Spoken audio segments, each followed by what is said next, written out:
At 12:07 every night, the same street appears on the edge of town. Not the same kind of street. The same exact street. The same bent lampposts. The same crawling fog. The same silence, so deep it feels alive. And at the center of it all, under the dim yellow glow, sits a shopping cart that nobody ever remembers placing there. People in town call it Empty Mile, but nobody who says that ever says it twice. Because the first time you speak its name, you remember the road. The second time, the road starts remembering you. I learned that the hard way when my sister Mara vanished. She called me at exactly 12:06 a.m., whispering one sentence before the line dissolved into static. Don't come looking for me unless you're ready to forget everything. Then the call ended. I still don't know why I went. Maybe because she was my sister. Maybe because she sounded terrified. Or maybe because, in the background of that call, I heard a streetlight buzzing exactly like the one outside my apartment. And when I looked through the window, I saw it, the fog, rolling slowly down the street like it had been waiting for me. And inside it, a road that had not been there 5 seconds earlier. The street was empty, but it did not feel abandoned. That was the worst part. There were signs of life everywhere.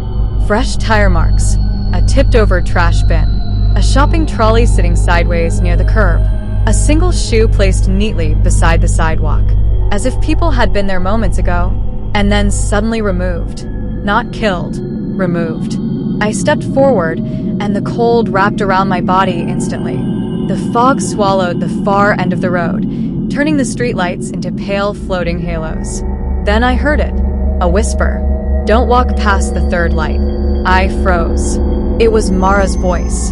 I looked up immediately, but there was nobody there.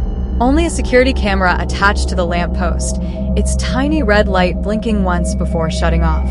I should have gone home. Instead, I kept walking. 1 step, 2, 3. At the third lamppost, I found the shopping cart. Inside it was a torn grocery bag with a single object resting at the bottom. A black and white photograph. It showed the exact same street, same fog, same lights. But at the far end of the road stood a man in a dark coat. Me. Same jacket. Same scar over my eyebrow. Same watch on my wrist. My blood turned cold. My hands shook so badly, I nearly dropped the photograph. I kept staring at the figure, waiting for my brain to explain it away. But there was no mistake. It was me. Then I flipped the photo over. Written in faded ink were 4 words. You were here first. The air suddenly felt heavier.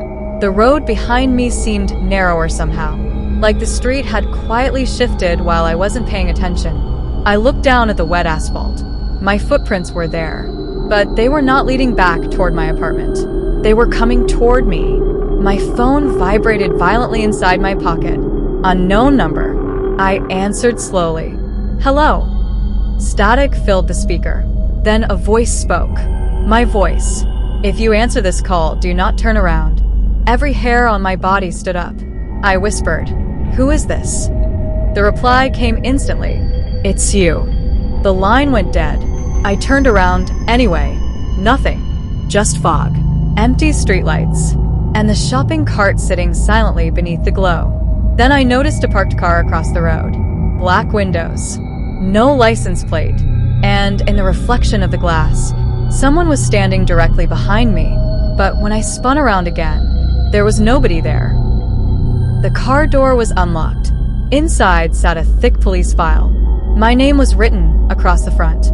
Not my current name. The old one. The name I stopped using after moving to this town. My chest tightened as I opened the file. Inside were dozens of missing person reports.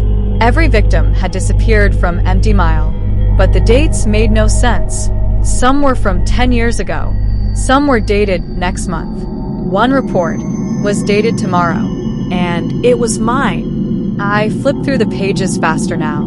At the back of the file was a handwritten note from a detective named Havel. Do not let him reach the tunnel. He will remember what he is. I looked up immediately. There was no tunnel on the street, only fog. Then the ground beneath me vibrated. Low at first, then harder, like something massive was moving underneath the asphalt. the streetlights began flickering one by one farther down the road. And every time a light went dark, I heard a name whispered through the fog. Neighbors, friends, people I recognized. Then finally, my own name. That was when I understood. The street was not empty. It was full of everyone it had taken. I started running, not backward, forward, because something deep inside me knew that if I turned around, I would never leave.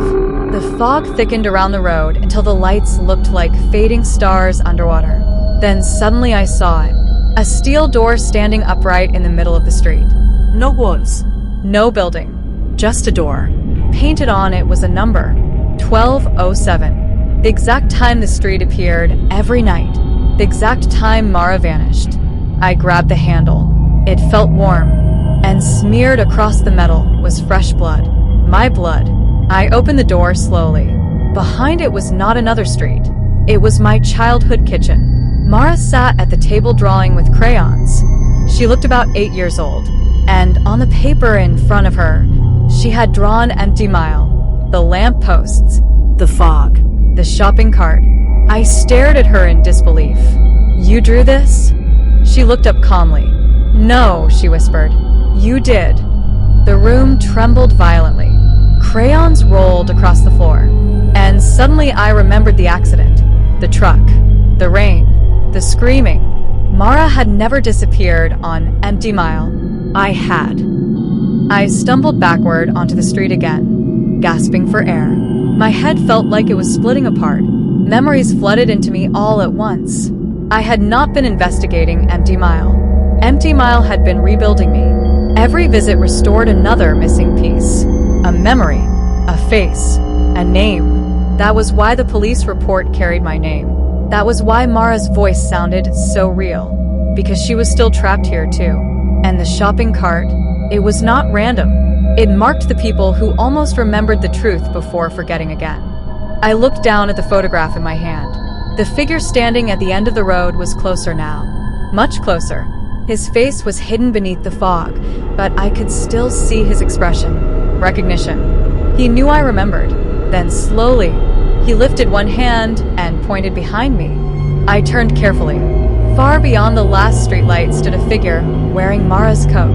The figure raised its head, and my entire body froze, because the face staring back at me was mine. I stumbled backward onto the street again, gasping for air. My head felt like it was splitting apart. Memories flooded into me all at once. I had not been investigating Empty Mile. Empty Mile had been rebuilding me. Every visit restored another missing piece.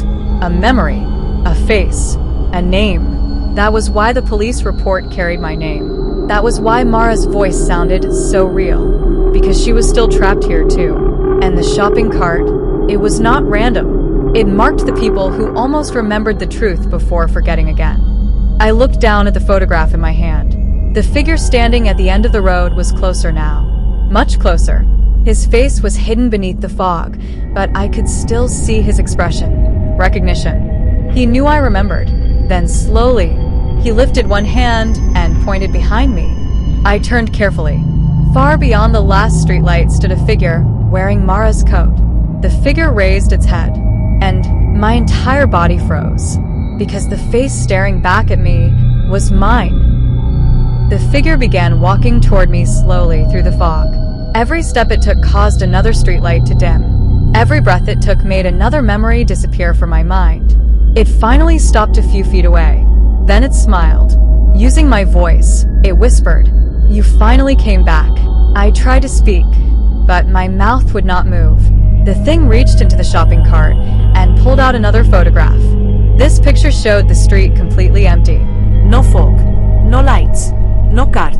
Only me standing alone in the middle of the road. Under the image was a single sentence. "The street doesn't take people.